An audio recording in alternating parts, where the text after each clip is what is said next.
Tua palavra será lida e exposta aos nossos corações, ó Deus. Nós pedimos ao Senhor que o Senhor abra a nossa mente, o nosso coração, ó Pai, e nos traga o entendimento daquilo que vamos ler, que vamos tratar aqui nessa manhã, ó Pai. Que o nosso coração seja um coração manso, ensinável, um coração inclinado, ó Deus, a ouvir a Tua palavra e avaliar os nossos caminhos. Pedimos, ó Deus, que o Senhor edifique a Tua igreja, que o Senhor instrua a Tua igreja para a Tua glória. Oramos assim, ó Deus, pedindo a ajuda do Teu Espírito, em nome de Jesus. Amém. Irmãos, abra comigo a palavra do Senhor no Salmo 137. Vou dar uma pausa aí na exposição de Ruth pela manhã e vamos falar aí no Salmo 137. Vou fazer a leitura do Salmo todo, ele é bem curtinho, nós vamos expor aqui nessa manhã sobre o que o exílio nos ensina sobre o dia do Senhor. Vamos fazer a leitura. Diz assim: às margens dos rios da Babilônia, nós nos assentávamos e chorávamos, lembrando-nos de Sião. Nos salgueiros que lá havia, pendurávamos as nossas harpas, pois aqueles que nos levaram cativos nos pediam canções, e os nossos opressores que fôssemos alegres, dizendo: entoai-nos alguns dos cânticos de Sião. Como, porém, haveríamos de entoar o cântico do Senhor em terra estranha? Se eu de ti me esquecer, ó Jerusalém, que se resseque a minha mão direita. Apegue-se-me a língua ao paladar, se eu não lembrar de ti, se não preferir eu, Jerusalém, a minha maior alegria. Contra os filhos de Edom, lembra-te, Senhor, do dia de Jerusalém, pois diziam: arrasai, arrasai até os fundamentos. Filha da Babilônia, que hás de ser destruída, feliz aquele que te der o pago do mal que nos fizeste, feliz aquele que pegar teus filhos e esmagá-los contra a pedra. Irmãos, meu propósito aqui nessa manhã, nessa exposição aqui, é falar justamente sobre esse tema e da importância que nós devemos dar, como cristãos, como filhos do Senhor, o culto ao Senhor, o dia do Senhor, e o que envolve essa realidade na vida cristã, né? Como o povo de Deus unido em aliança, como isso está ligado e como isso tem implicações para as nossas vidas. O contexto todo aqui aponta, talvez não fale diretamente, não toque diretamente com relação ao dia do Senhor, mas o contexto do exílio, o contexto que estava levando ao lamento ali, está intimamente ligado à realidade do dia do Senhor, que foi desprezado pelo povo de Deus. Então, o cenário que nós temos aqui, logo no início desse salmo, é um cenário de lamento. O Salmo 137 irrompe no saltério como um grito de profundo lamento. E, naturalmente, a pergunta que fica na nossa mente, que surge aqui ao começar a leitura desse salmo, é exatamente essa, né? Por que eles estão chorando? Por que eles estão na situação que estão? O que está envolvendo isso? Então, a resposta a isso é uma resposta que nos instrui, né? Que nos instrui a olhar para essa realidade com a seriedade que ela merece. E é interessante porque a tentação moderna de interpretar isso aqui ao ler esse texto é de ler esse salmo de forma vitimista, né? Como o lamento de pessoas inocentes por um império opressor, por um império mau, por um império rude, de forma aleatória.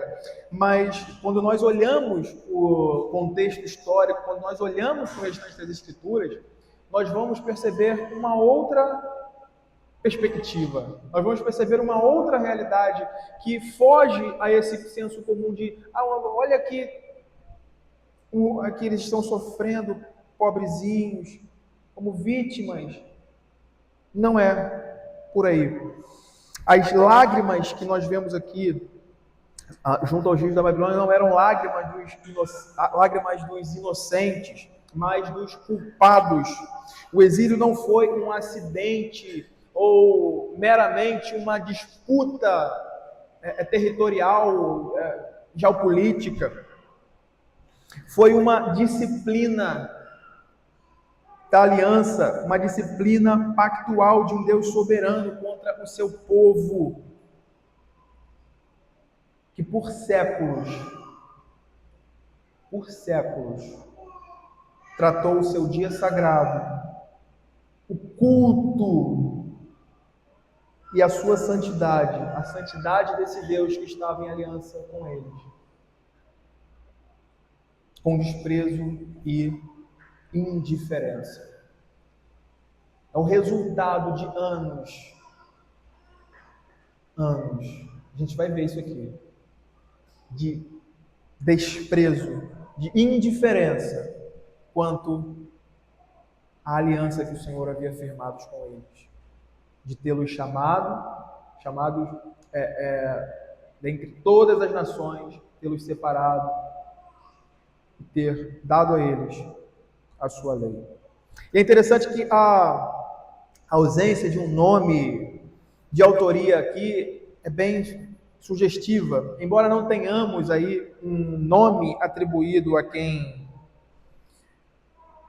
escreveu esse salmo. A tradição rabínica atribui o poema ao profeta Jeremias, e é interessante que a Septuaginta inclui aí nesse salmo a inscrição para Davi por Jeremias no cativeiro, né? Então, todas essas questões externas trazem aí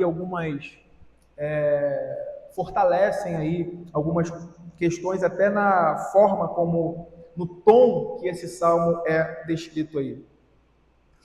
Essa atribuição feita possui consistência interna, porque Jeremias foi o profeta que anunciou o exílio, se os irmãos lembram, né, como disciplina da aliança.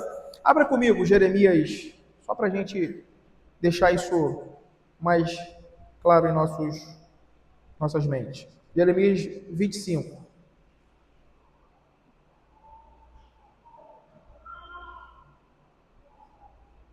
Veja o que a palavra do Senhor diz no verso... Jeremias 25, verso 11. Diz assim: toda esta terra virá a ser um deserto e um espanto. Estas nações servirão ao rei da Babilônia 70 anos. 70 anos. No capítulo 29, 10 também. Então, a ideia foi basicamente essa, né? Jeremias, ele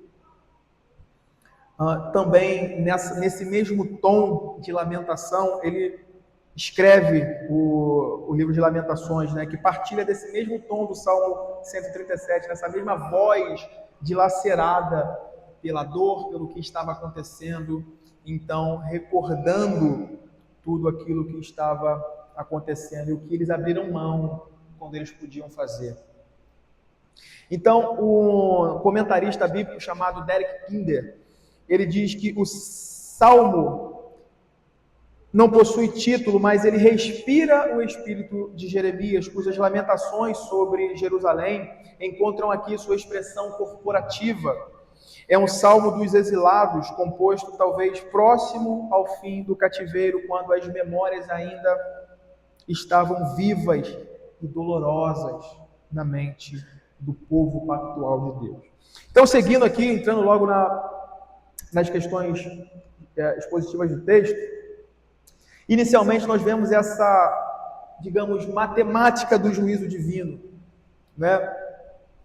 O abandono com relação àquilo que o Senhor tinha estabelecido, então o acerto de contas.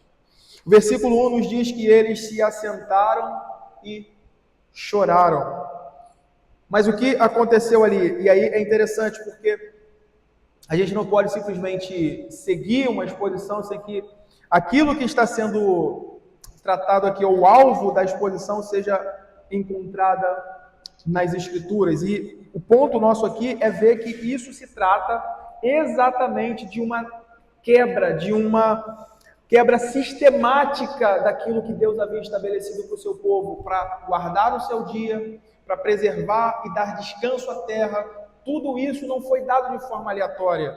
Então, quando nós olhamos lá para a 2 Crônicas, eu quero que os irmãos abram comigo lá o livro de 2 Crônicas, segundo livro de Crônicas, 36,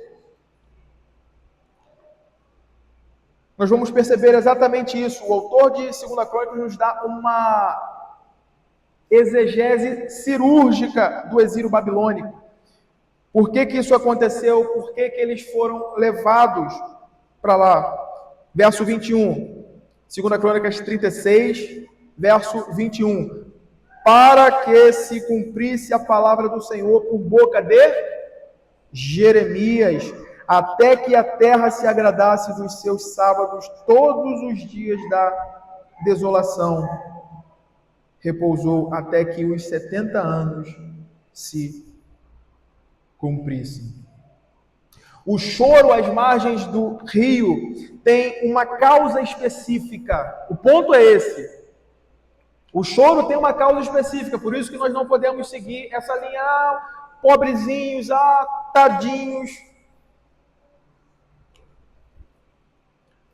Porque se você olhar para as Escrituras, você vai perceber, em Levítico 25, Deus instituiu o que é chamado de o sábado da terra, o Shemitah. A cada 7 anos, a terra deveria descansar, declarando que ela não pertencia a Israel, declarando que ela não pertencia ao Senhor, mas não pertenciam a eles, mas ao Senhor, e que era o Senhor, como nós vimos na liturgia sobre confissão de pecados, era o Senhor quem os sustentaria. E o que Israel fez, irmãos? Se você olhar o livro de Levítico 25, eu vou só ler aqui os primeiros versos, bem rapidinho. Levítico 25, quando o Senhor institui isso, ele vai dizer exatamente dentro desses termos.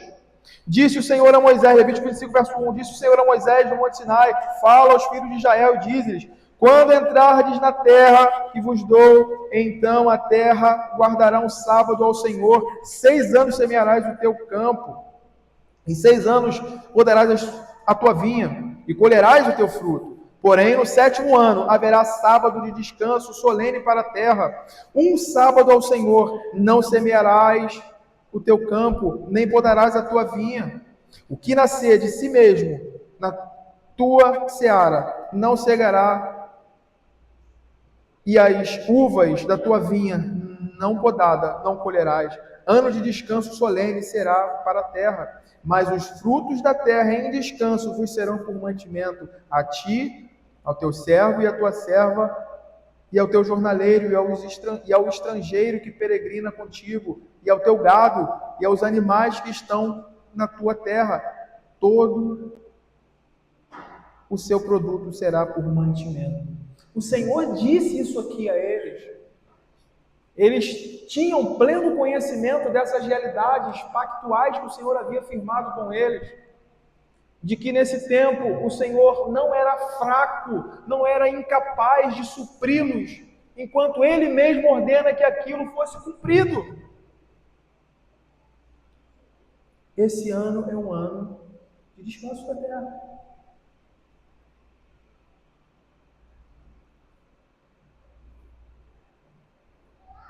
Então, a cada 7 anos a terra deveria descansar. E esse descanso declararia a fé prática, que às vezes é interessante como nós somos ateus, né? Práticos, em muitas áreas, né? É essa questão prática, onde nós agimos de fato como aquilo que teoricamente cremos ou conhecemos, como se estivesse declarando: o Senhor vai nos sustentar, o Senhor é a nossa provisão. Então, o que Israel fez durante a monarquia? Durante todo esse período, eles ignoraram essa lei para maximizar lucros, colheitas, para que eles então pudessem de alguma forma se verem supridos, quebrando aquilo que o Senhor havia instituído. Então, como eu falei, eles viveram aquilo que alguns comentaristas chamam de ateísmo prático do calendário, ou dessa guarda. Então, irmãos, prestem atenção nesse detalhe aqui. Os 70 anos de exílio não são um número simbólico. Existem muitas questões aqui nas Escrituras, principalmente Daniel, Apocalipse, que são interpretados simbólico e espiritualmente, não de uma forma literal, mas aqui é praticamente isso, não são números simbólicos, mas é uma prestação de contas exatas. 490 anos de desobediência sabática, divididos por 7, resultam em 70 anos sabáticos roubados de Deus. E aí Deus foi fiel à sua aliança, Ele arrancou o povo da terra para que a terra tivesse os sábados que lhes foram negados. John Owen, comentando isso aqui, ele vai dizer algo bem interessante. Ele diz assim: quando um povo negligencia os meios pelos quais Deus se aproxima em adoração pactual, eles não perdem meramente um hábito religioso. Eles perdem o próprio senso da presença de Deus. Os meios de graça, e o principal deles, o dia do Senhor, não são arbitrários. São os fios do tecido da aliança. Puxe-os e o tecido se desfaz. Foi exatamente isso que eles fizeram, que o povo do Senhor fez ao longo de todos esses anos. Todos esses anos vivendo na terra. E aí nós vemos os versículos 2 a 4, essa tragédia do culto interrompido, do culto silenciado, né? Aquele choro, por que aquele choro estava acontecendo? Então o versículo 2 nos dá a imagem talvez mais assustadora aí do texto. Nos salgueiros, só voltar aqui, Salmo 137,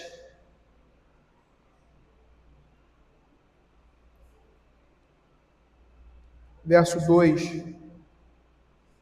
Nos salgueiros que lá havia, pendurávamos as nossas harpas, pois aqueles que nos levavam cativos nos pediam canções, e os nossos opressores que fôssemos alegres, dizendo: entoai-nos alguns dos cânticos de Sião.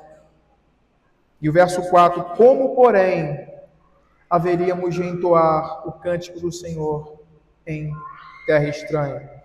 Então, ponto a se notar aqui: as harpas, elas não foram confiscadas, quebradas, retiradas das mãos deles e colocadas fora do seu alcance pelos babilônios. Elas foram penduradas por eles mesmos.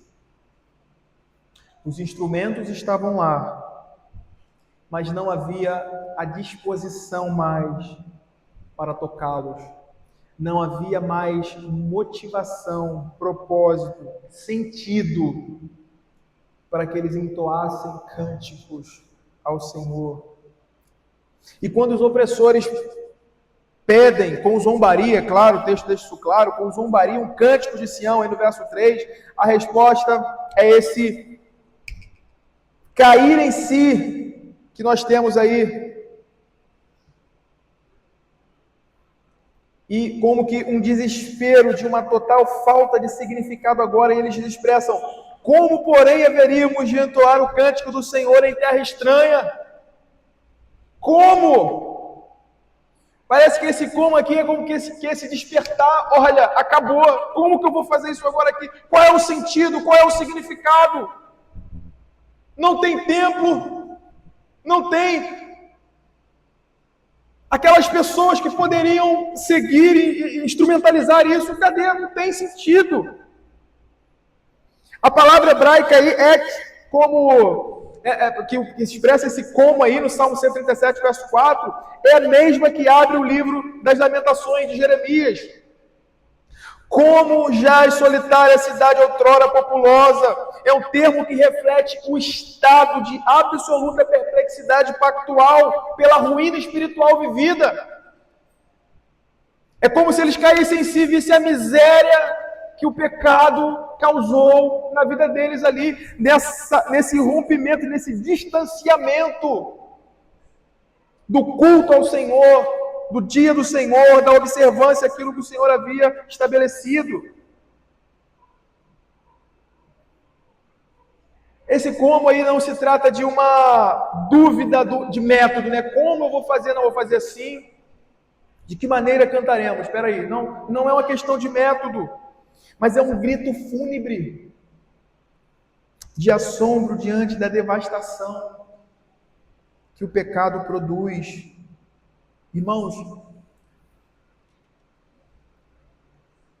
essa pergunta aí, como é o gemido de dor de quem subitamente desperta no abismo da disciplina de Deus. Ele vai expressar o horror de quem percebe tarde demais que a desobediência não traz a liberdade prometida pelos ídolos, não promove o bem duradouro, nem a segurança que os seus braços podem proporcionar, negligenciando o dia do Senhor. Mas que essa desobediência silencia o culto, revoga os privilégios de comunhão, atrai o juízo de Deus e reduz as maiores glórias espirituais em cinza e cativeiro, em dor e lamento, por terem perdido aquilo que eles lutavam com unhas e dentes para conseguir. Eles perderam não somente isso, a terra, mas eles perderam também a comunhão com Deus. O culto que eles tanto desprezaram, agora eles estavam privados. E é muito interessante o comentário que Matthew Henry faz sobre esse texto aqui. Ele vai dizer assim: prestem atenção nisso. Aqueles que negligenciaram a adoração a Deus em Jerusalém e que talvez tenham feito piada do sábado e das festas solenes, agora descobriram, por triste experiência, que privilégio inestimável aquilo era. Agora não tinham coração para isso. Como entoaremos o cântico do Senhor em terra estranha? É esse espírito. Agora eles não tinham mais coração para isso. O pecado roubou da sua mão, ou roubou a canção dos seus lábios. Matthew Henry identifica com exatidão cirúrgica o mecanismo que operou ali. Eles haviam feito descaso do sábado e das festas solenes, e agora descobriram com dor amarga o que havia sido perdido. E aqui, irmãos, está um grande ensino para a igreja do Senhor hoje. Aqui está um grande ensino que nós podemos extrair daqui. A negligência gradual com o culto ao Senhor, com o dia do Senhor, com a adoração solene ao Senhor,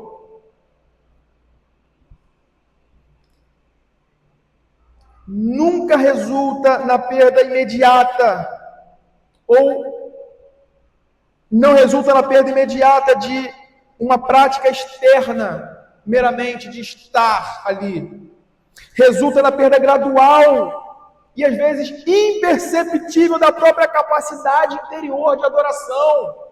Às vezes o que se pensa não, eu não estou perdendo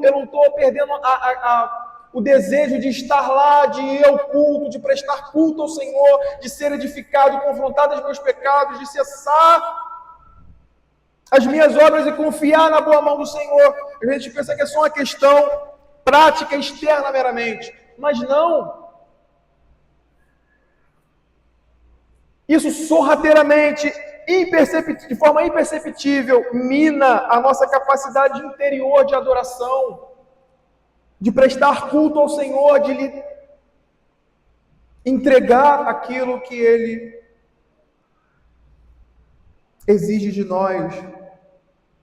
E essa é uma realidade que nós precisamos nos atentar, porque o coração, ele não se torna insensível de repente.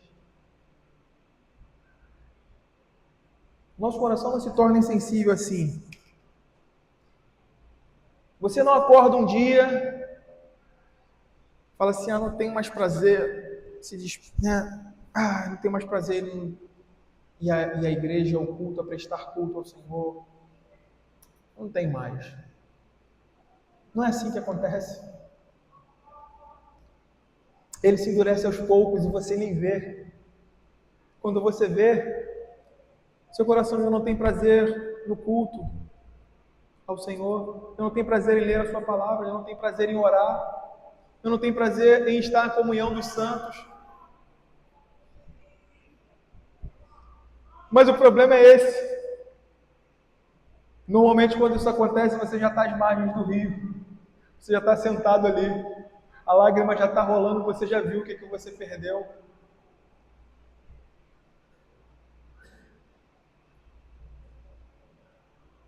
Isso não acontece de uma forma do dia para a noite.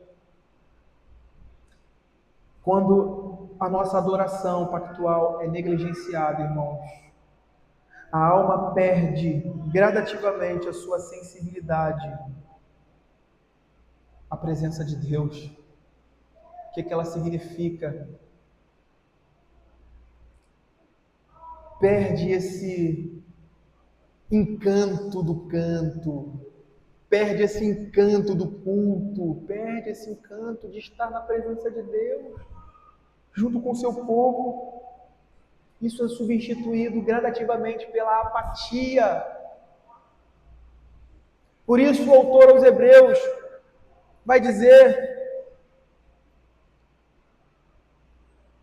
abra Hebreus 3, veja que instrução proveitosa, irmãos, para a igreja de Cristo, no que diz respeito ao cuidado com a nossa alma, com o nosso coração, quanto à nossa adoração a Deus, quanto ao cuidado do culto. Hebreus 3, 12. Tende cuidado, irmão, jamais aconteça haver em qualquer de vós perverso coração de incredulidade que vos afaste do Deus vivo. Você sabe o que é um coração de incredulidade, meus irmãos? É um coração que olha para Deus, que olha para a sua palavra, que olha para o seu culto, que olha para essa relação pactual que ele tem com o seu povo, e que ele preza por isso. Não sente nada. Quebrar ou não quebrar é a mesma coisa. Estar no culto e não estar é a mesma coisa. Não dói. Não gera aflição.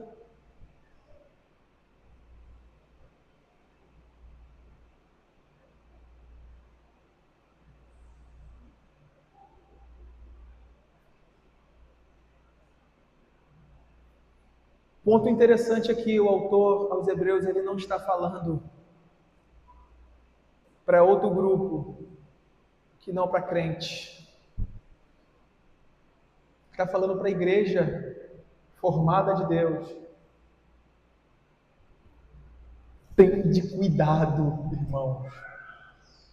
Jamais aconteça haver em qualquer de vós coração de incredulidade, esse perverso coração. Irmãos, essa é uma tendência da nossa carne, essa é uma tendência natural da nossa carne caída.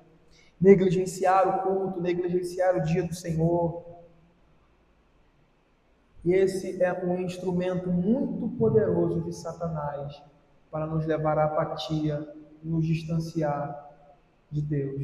E então recebermos, se nós somos filhos, recebermos a disciplina do Senhor sobre isso. Nós estamos falando de um texto que mostra o que esse tipo de pensamento culminou.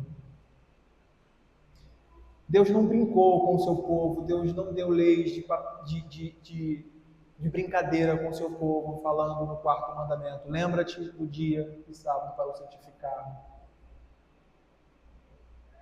Isso não é irrelevante para Deus, irmãos. E se você é um crente, é confessional, está ligado à Igreja Presbiteriana do Brasil, aos símbolos de fé, que é sujeito, é claro, às Escrituras, essa não é uma opção sua de prestar culto ou não a Deus, é uma obrigação. Se você não faz, o povo pensava a mesma coisa quando negligenciava o ano que o Senhor tinha colocado para que fosse dado descanso à terra. Só que é engraçado, você já viu a criança? Quando ela vai lá, mexe, faz aquilo que não era para fazer e de repente não acontece alguma coisa imediata. O que ela faz de novo? Vai lá e bota o dedo de novo, vai lá e faz de novo. Não é isso? Às vezes a gente está agindo igual essas crianças. Não aconteceu nada, Não aconteceu nada. Irmãos, 490 anos o Senhor estava contando. O Senhor estava contando ano a ano. Negligência é negligência.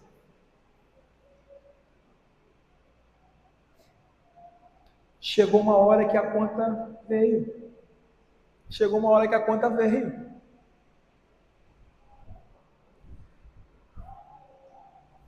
O coração do homem se torna insensível de forma que às vezes não percebemos. Por isso que você e eu precisamos ter o cuidado de estar sujeitos à voz de Deus, à pregação do Evangelho,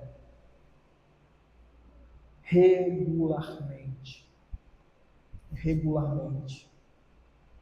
E quando algo te impeça de estar aqui, ou me impeça de estar aqui, legítimo que o nosso coração esteja em Deus.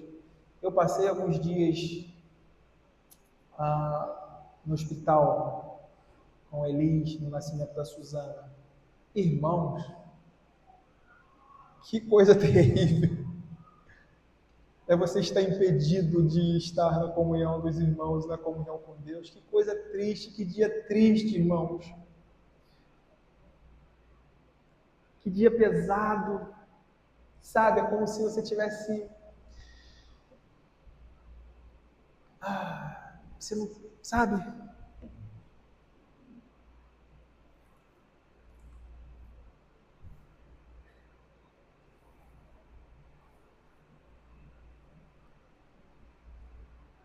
O ponto aqui é que eles não estavam meramente quebrando uma regra de calendário. Quando nós fazemos isso, nós não estamos meramente faltando uma reunião, mas nós estamos cortando a artéria principal que nutre a sua vitalidade, que nutre a sua vida, atrofiando o seu paladar para as coisas celestiais, se tornando excessivamente em casa nesse mundo. Eu não consigo entender um crente verdadeiro, não consigo, não adianta você, não tem argumento, eu não consigo entender um crente que negligencia o dia do Senhor, que estar no culto ou não para ele é a mesma coisa, que não sente, que não dói, que o seu coração não está dilacerado. Eu não consigo entender. Que o seu coração não dói, não sangre por não estar nessa realidade doce da presença de Deus. Ou às vezes numa realidade em que você é confrontado no seu pecado, no caminho de morte, pela palavra que é pregada, no aperto de mão do irmão que às vezes é instrumento de Deus para te acordar e despertar dessas realidades. Não tenho como entender um crente que brinca com essas realidades como se nada estivesse acontecendo. Aqui está a prova, meus irmãos. Olha o Salmo 137. Sempre que você acordar e preferir ficar em casa, fazer qualquer outra coisa, um lazer, trabalhar, fazer qualquer outra coisa, que não prestar culto ao Deus, o que lhe é exigido pela sua palavra, lembre-se desse salmo.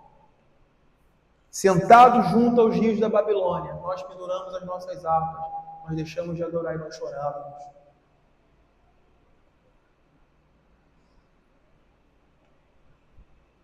Quando fazemos isso, nós estamos literalmente cortando essa artéria que nos nutre. Então, esse é um ponto, irmãos, que devemos sondar o nosso coração hoje. E veja que interessante agora aqui, olhando por um outro lado do que nós temos aqui diante do texto. Apesar de todo o cenário aqui ser algo que revela a infidelidade pactual, eu quero deixar isso claro, né? O que envolve a questão do cativeiro, talvez a principal, o fator culminante ali, é de fato, como nós lemos no texto de Crônicas, né?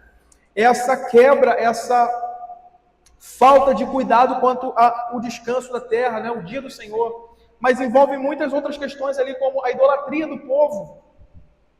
A gente leu aqui na leitura continuada, né? A idolatria do povo. A falta de justiça, o cuidado uns para com os outros, mas o principal fator é esse. E é interessante notar isso aqui, porque apesar do cenário ser algo que revela a infidelidade pactual unido aos muitos pecados de injustiça e idolatria, ainda assim, no estágio mais profundo dessa dor da disciplina, o que o texto relata é uma tristeza que não encontra o seu fim no lamento e na ruína do exílio. Ou seja, mesmo em um contexto que revela o desvio da aliança, quebra da aliança, nós podemos perceber um tipo de tristeza segundo Deus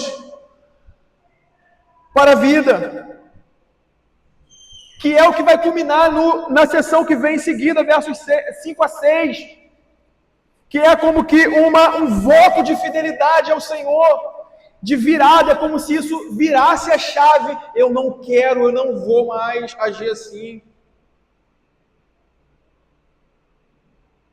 Ainda na dor, da disciplina, no lamento, ainda vemos isso. Irmãos, isso deve ser encontrado nos filhos de Deus. Quando confrontados, quando colocados diante dessa realidade.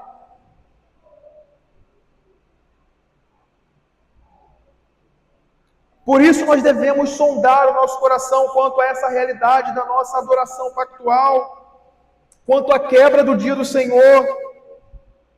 Será que nos sentimos como esse povo sentado à beira do rio, quando isso acontece ou não? Isso será um termômetro que dirá a realidade, o estado nosso em relação a Deus, a fé, a salvação.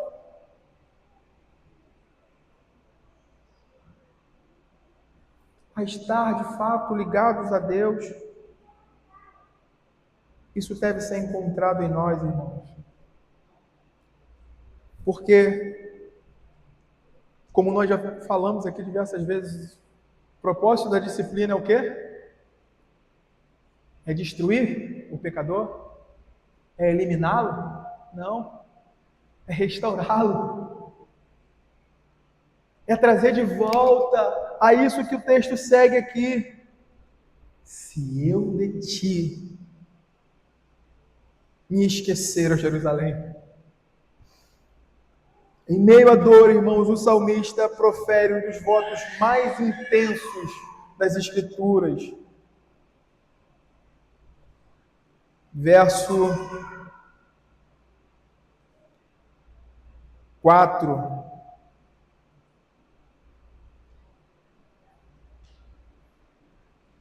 Verso 5, perdão. Se eu de ti me esquecer, ó Jerusalém, que se resseque a minha mão direita, pegue-se-me a língua, o paladar, se me não lembrar de ti, se não preferir eu, Jerusalém, a minha maior alegria, a minha maior alegria.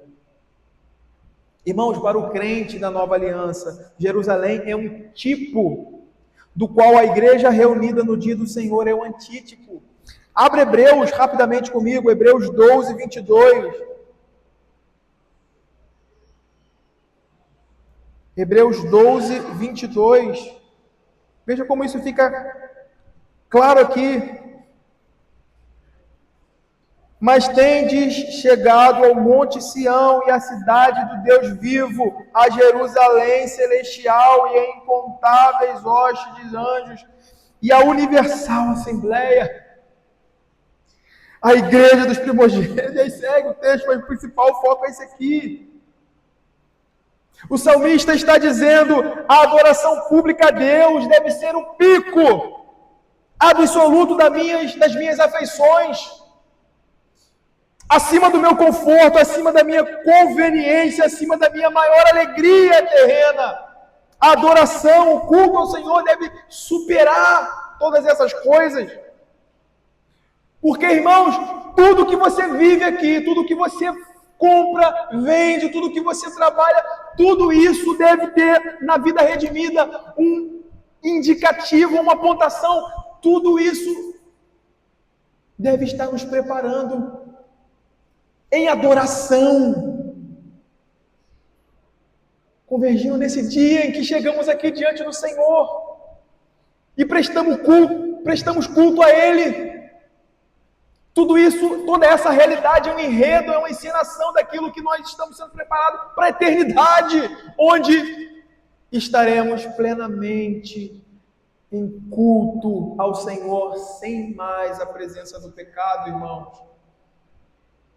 Sem mais termos olhos para aquelas coisas que nos roubam de Deus, da sua presença e dessa comunhão. Tudo isso está nos preparando. E a pergunta aqui, que nos deve levar à reflexão é essa: há algo acima do dia do Senhor na sua hierarquia de valores? A resposta real de muitos cristãos não está naquilo que eles dizem em oração, mas no que eles revelam em seus calendários, em suas vidas, em suas escolhas no domingo.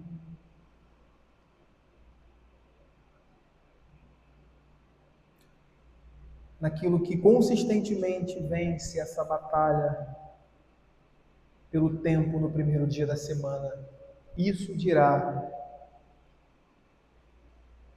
onde está o dia do Senhor nessa hierarquia de valores na nossa vida. Quem tem vencido essa guerra pelo seu primeiro dia? Pelo dia de culto a Deus.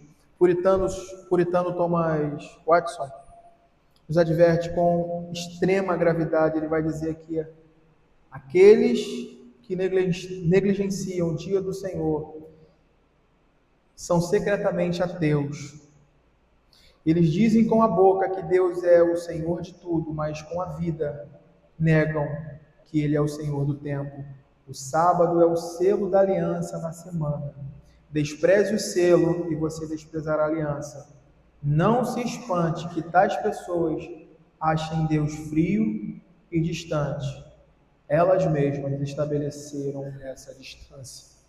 Por que às vezes você vê uma pessoa com uma vida espiritual tão fraca, não oram? Eu não consigo orar, eu não sei. Por quê? Não tem envolvimento, não são apáticas. Por quê? Uma vida espiritual medíocre. Thomas Watson é implacável. e correto, né, nessa avaliação. A negligência, irmãos, com o dia do Senhor não é uma questão de estilo de devoção, não vou fazer assim, eu vou colocar assim, eu vou fazer assim. Não é uma questão de estilo que você define. É uma declaração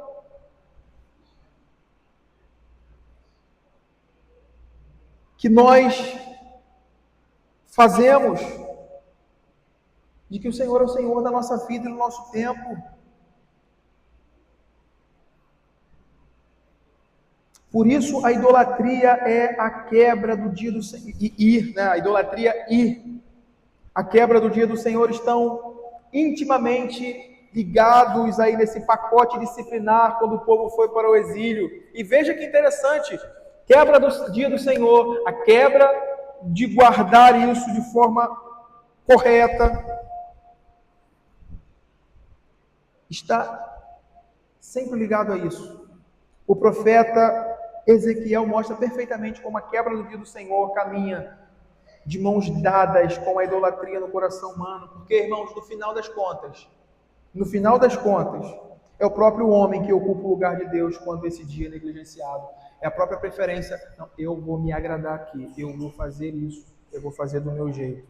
É esse mesmo ponto. Ezequiel 20:16 vai dizer: porque rejeitaram os meus juízos e não andaram nos meus estatutos, profanaram o meu sábado, pois o seu coração andava após os seus ídolos.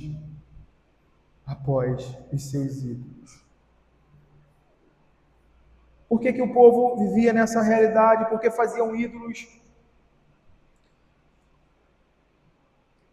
com relação à colheita, né? Com relação à plantação. Por que eles faziam ídolos de chuva e de colheita? Porque eles não confiavam que o Senhor da aliança mandaria chuva. Por que eles trabalhavam e comercializavam nesse dia que não era para fazer? Porque não confiavam que Deus proveria o suficiente em 6 dias.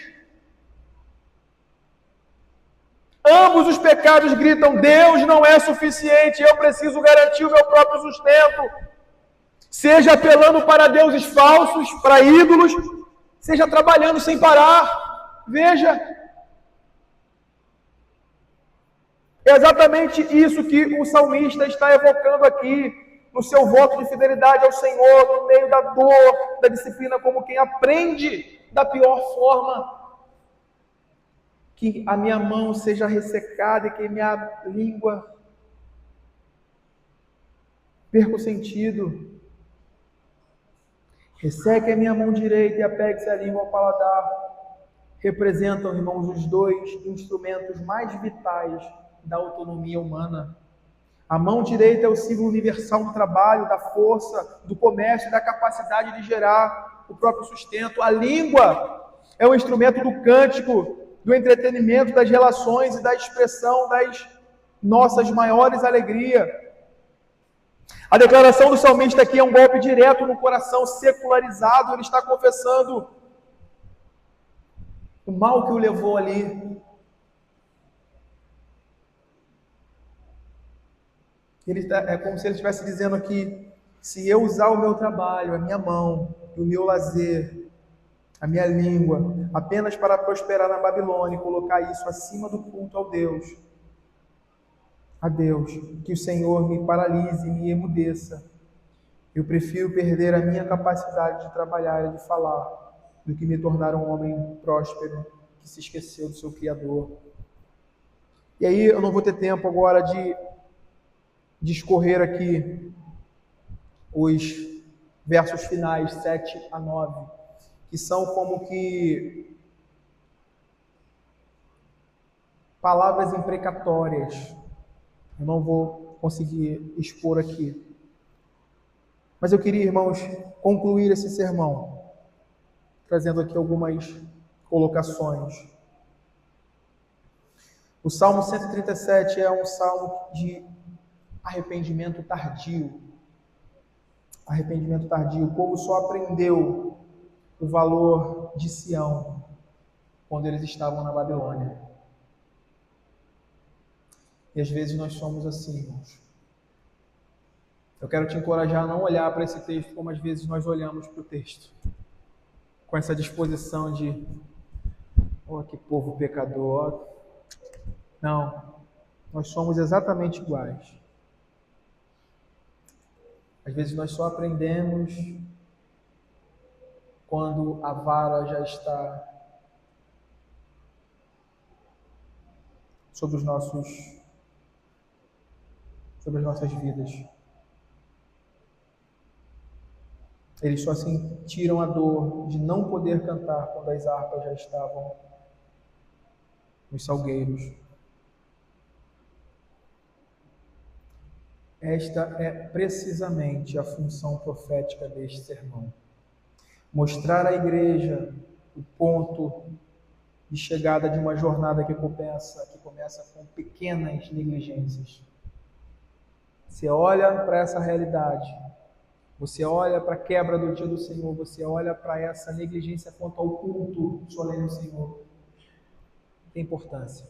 É só. Fica tranquilo.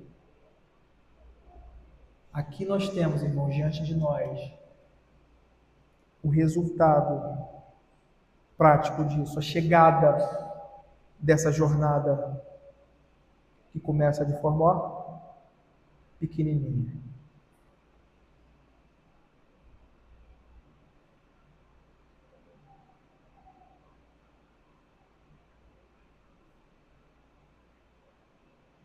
A confissão de fé de Westminster me chama a essa realidade, santificar o dia do Senhor com um santo descanso de todo dia em relação às suas próprias obras, palavras, pensamentos acerca das ocupações e recreações mundanas e dedicar todo o tempo ao exercício público e particular, culto de Deus. Isso não é legalismo, irmãos. Não é legalismo. É a declaração mais precisa que um cristão pode fazer em um mundo que idolatra a produtividade. Às vezes você vê irmãos, pessoas trabalhando 17 horas por dia, que idolatra a produtividade contínua. Essa realidade nos grita aos ouvidos dizendo: o tempo não é seu. Você pode trabalhar, você pode produzir, você pode ser produtivo para você, para sua família, para o mundo, você pode fazer. Mas não roube isso da sua própria alma. Não peque contra o Senhor. Não peque contra o Senhor nesse dia. Primeiro dia pertence ao Senhor. Primeiro dia pertence ao Senhor. E eu entrego esse dia em culto solene a Ele. Eu santifico esse dia, prestando, entregando a minha vida, mostrando que eu não dependo da minha correria, eu não dependo das minhas horas. Eu estou lá fazendo, segunda, terça, quarta, quinta, sexta, estou lá fazendo. Mas tudo isso depende de estar diante dos pés do Senhor, em adoração, porque Ele quem dá a saúde, é Ele quem dá forças, vigor para tudo isso. Prepare-se para o dia do Senhor, meus irmãos. Prepare o seu sábado para o dia do Senhor. Às vezes a desculpa que eu mais ouço é: cara, o sábado foi muito corrido, eu fui dormir, era 3 horas da manhã, estava muito cansado.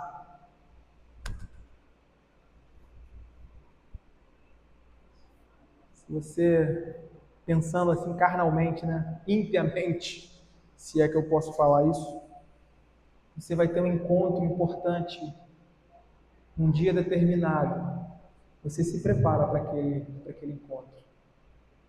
Tire como termômetro, como a importância de Deus, do seu culto, da adoração, tem tido na sua vida. Prepare-se para o dia do Senhor. Prepare para que todas as coisas estejam organizadas, ou o máximo que puder, para que você esteja aqui, para que você possa ser edificado para que você possa ser exortado, consolado por essa palavra. Quantas vezes meu coração estava triste, angustiado, pesado, sei lá, por pecados internos, por coisas diversas. E quando eu chego e sento por esses bancos, a palavra é proferida, os cânticos, tudo isso junto. Quantas vezes o Senhor não tratou meu coração aqui? Quantas vezes não tratou o coração dos irmãos? Irmãos, é aqui que você consegue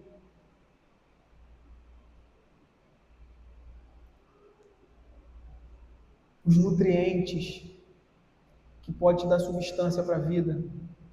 Porque na prática lá fora, quando você for encarar uma coisa que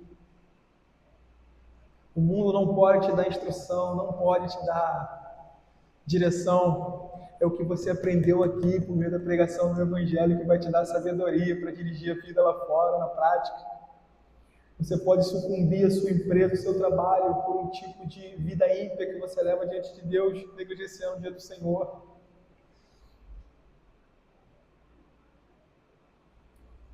A nossa semana deve estar apontada para cá, convergir aqui. Nosso almejar da semana tem que estar nesse culto ao Senhor, irmãos. Prepare-se para Ele, trate o seu coração para isso. Eu termino com uma citação do Herman Bavinck. O sábado cristão é a confissão semanal de que o homem não vive pelo seu próprio trabalho, mas pela graça de Deus. É o sinal, no tempo presente, do que é a justificação na doutrina. Cessamos as nossas obras e descansamos nas dele. Uma igreja que perde o dia do Senhor, em breve perderá o próprio Evangelho, pois terá esquecido como descansar em Deus. Não deixe que isso aconteça, irmãos, na sua vida, na vida da sua família. Homens, provedores, homens, trabalhe isso na vida da sua família. Mulheres, auxiliem os seus maridos nisso, para que nesse dia então chegue, vocês estejam aqui com seus filhos, com a sua família, cultuando, cumprindo aquilo que o Senhor requer de nós. Feche seus olhos, irmão, vamos orar. Bendito Deus, te agradecemos, ó Pai, por tua palavra. Louvado seja o teu nome.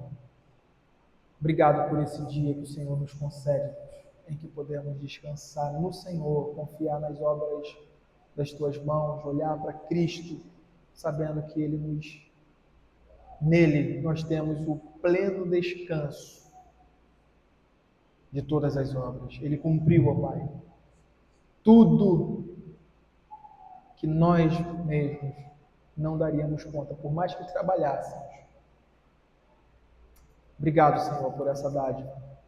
Que essa mensagem, que esse ensino encontre lugar em nossos corações para a vida. Em nome de teu Filho Jesus. Amém. Irmãos,